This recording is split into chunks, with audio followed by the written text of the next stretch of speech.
ఏమంటారు గ్యాంగ్ భయ్యా మన నిఖిల్ సిద్ధార్థకి ఈ మధ్య అస్సలు తగ్గడం లేదు. చేతిలో కార్తికేయ లాంటి పాన్ ఇండియా హిట్ ఉంది కదా, ఆ కాన్ఫిడెంట్తోనే మనిషి గాలిలో తేలుతున్నాడు. ముఖ్యంగా ఇప్పుడు వస్తున్న స్వయంభూ ముచ్చట చూస్తుంటే అబ్బో బిల్డప్ మామూలుగా లేదు భయ్యో. అరే మన నిఖిల్ తమ్ముడిని చూస్తుంటే ఏమనిపిస్తుంది సినిమా ఇంకా థియేటర్లకు రాకముందే అప్పుడే ఆస్కార్ స్టేజ్ మీద స్పీచ్ ఇస్తున్నంత బిల్డప్ ఇస్తున్నాడు. కార్తికేయ 2 హిందీలో హిట్ కొట్టేసరికి మనోడు తనని తాను నెక్స్ట్ గ్లోబల్ స్టార్ అని ఫిక్స్ అయిపోయినట్టున్నాడు. అసలు ఏంది ఎగిరిపోయటం.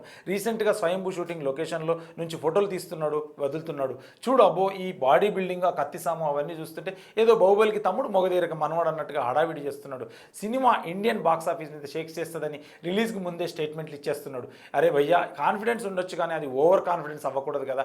ఈ మధ్య స్పై సినిమాకు కూడా గిట్లనే ఎగిరెగిరి పడ్డాడు. కట్ చేస్తే థియేటర్లో ఆడియన్స్కి స్పైస్ తలనొప్పి వచ్చింది. ఇప్పుడు మళ్ళీ ఇక భారీ బడ్జెట్ సినిమాతో ఏమన్నాడు, గ్రాఫిక్స్ ఏమో రాజమౌళి రేంజ్లో ఉండాలంటాడు, రిజల్ట్ ఏమో హాలీవుడ్ రేంజ్లో ఉండాలంటాడు. ఇక అసలు ముచ్చట చెప్తే భయ్యా నిఖిల్ భయ్యా గుర్రం ఎక్కి కత్తి తిప్పడం ఈజీనే, కానీ ఆడియన్స్ని థియేటర్లో కూర్చోబెట్టడమే అసలైన టాస్క్. స్వయంభూతో నిజంగానే స్వయంభూగా నిలబడతాడా లేక ఎగిరి పడతాడో గుర్రం మీద పడతాడా అన్న సామెతనైతే నిజం చేస్తాడా.